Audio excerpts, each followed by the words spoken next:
we are discussing time of flight. What is the meaning of time of flight? We will be finding time of flight for various examples of a particle thrown under the gravity following different path.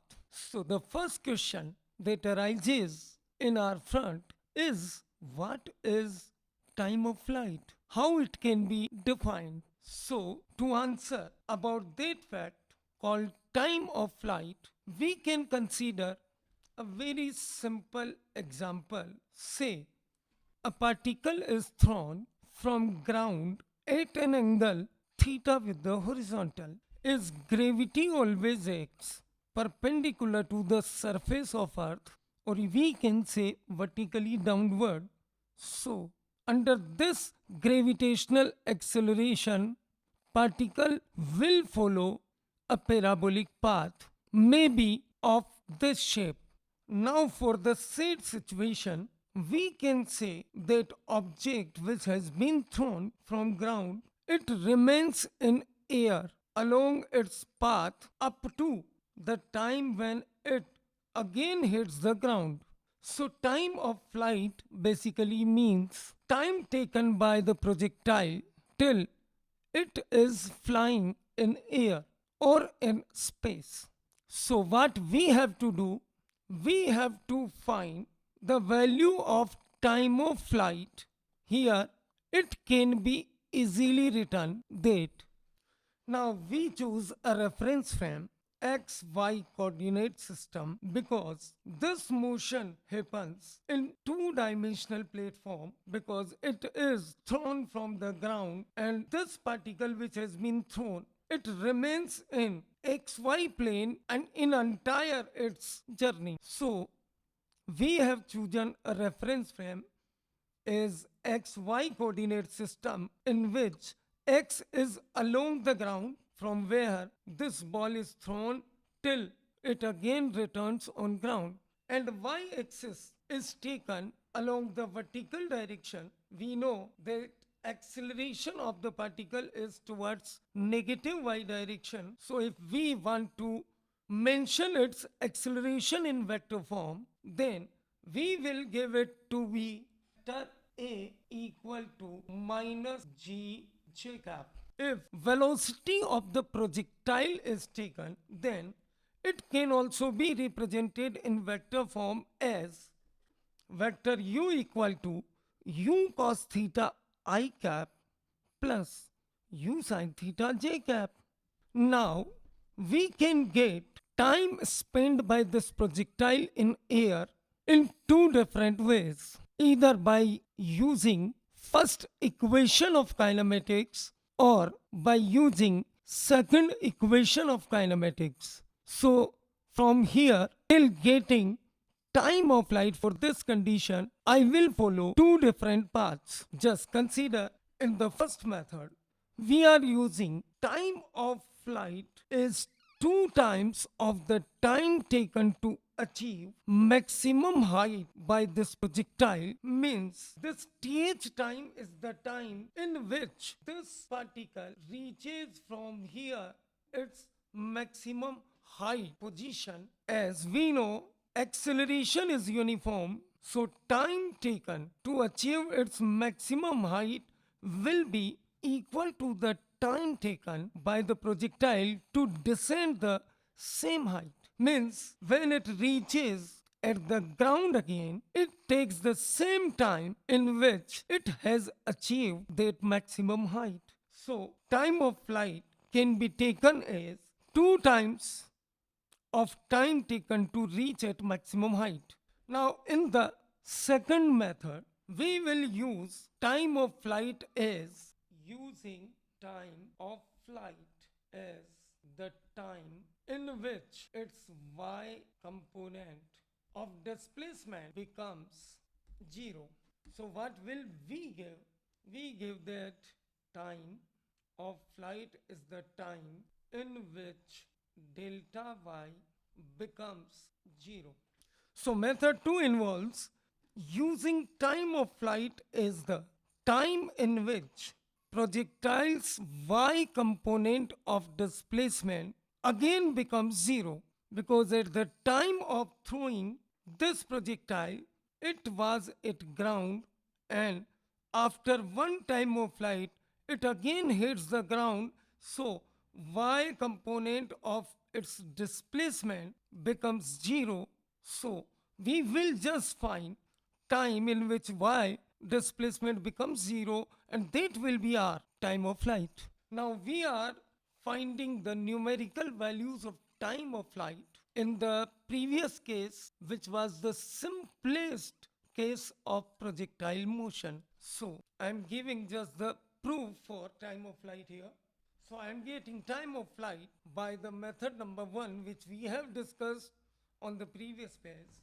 So we know for given condition, initial velocity of the projectile is u cos theta I cap plus u sin theta j cap.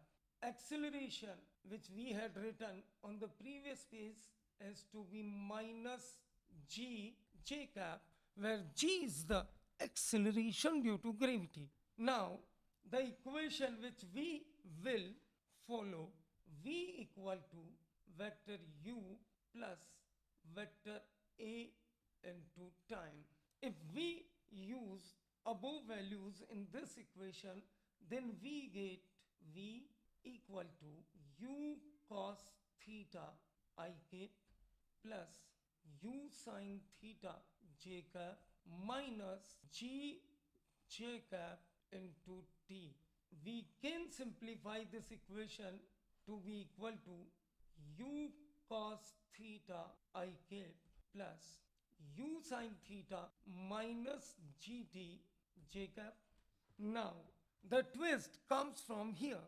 We can simplify it using a particular point, which can be explained as x component of instantaneous velocity of particle is u cos theta, which is time independent, means during complete motion its horizontal velocity remains same. But on the second component, which is along the y direction, so we call it component of velocity along y direction. For maximum height, y component of velocity becomes 0. Just think on this point why I am saying this. We can write u sin theta minus gt, basically the y component of velocity, to be equal to 0. Here t can be taken as th, time taken to reach at the maximum height.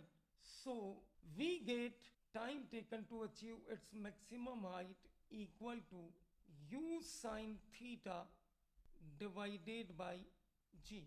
As we have earlier discussed, that time of flight of the projectile in this case is 2 times time taken to ascend its maximum height. So it becomes 2 times u sin theta divided by g, which is our desired answer. So students, this is the time of flight for this case. Now, we will proceed to get this result by the second method also. So please go through it, because it will give you an advantage in your application part. Now, as we have discussed, in the second method, the informations of initial velocity and acceleration are same as on previous page. So I am writing it u cos theta I cap plus u sin theta j cap, and acceleration a to b minus g j cap directly. Now the equation which I have to use here is displacement of the particle to be initial velocity vector into time t plus half acceleration vector into time square. Here the values are as shown above. So I am writing the values of u and a in this equation. So it becomes u cos theta I k plus u sin theta j cap multiplied by time t plus half the acceleration is minus g j cap into t square. Here this displacement s is here obtained in I cap and j cap form. So obviously this displacement will consist of a x displacement and a y displacement. So I am taking this as x I cap plus y j cap. So x I cap plus y j cap, it becomes equal to u cos theta into t I cap plus u sin theta t minus half gt square j cap. Now as for t equal to time of flight, y displacement becomes 0.